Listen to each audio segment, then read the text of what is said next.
Ano tong R-told? Yung exception daw sa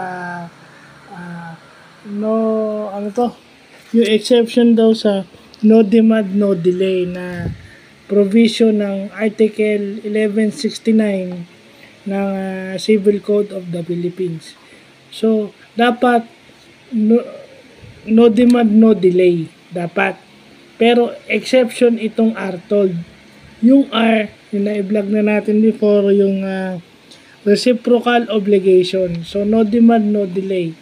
Pero kung binayaran na siya, wala nang delay yun. At wala na ring demand. Kasi nagkabayaran na sila eh. Nagkapalitan na sila. So, bumili ka, ay nagbayad ka, binigay na yung binili mo. So, yun yung reciprocal obligation. Time is of the essence. So, walang delay at saka walang demand kung naka-specify yung specific time.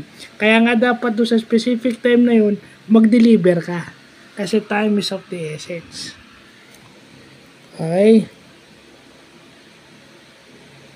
Then yung O, yung obligation expressly provided. So, doon na rin yun. Naka-specify yung time at saka kung kailan mo kailangan i-deliver at yung bayad, kung kailan mo ibibigay yung bayad. Diba? Kung nakalagay doon na yung date and time, diba, kung installment yun, kung kailan ka magbabayad ng every anong buwan hanggang sa matapos mo yung obligation mo. Pag hindi mo nagawa yun, delayed na yun. So may karapatan na silang mag-demand sa'yo. Yung L, kung may specific law na nagsasabi. Diba? Kung may specific law na nagsasabi na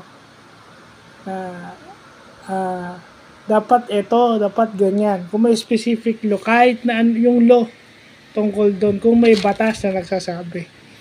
And then yung D, kapag wala na yung demand, no demand na kapag useless na yung demand. Pag hindi na papakinabangan, so, no demand, no delay na yun. No demand na yun. Pag yung demand ay useless.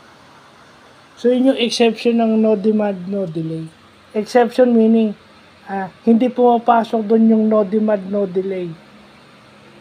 Yung ND, hindi papasok doon kapag yung R-told, nangyari. R-told yung exception doon sa no demand, no delay. So, yun yung exception lang. So, yun lang po.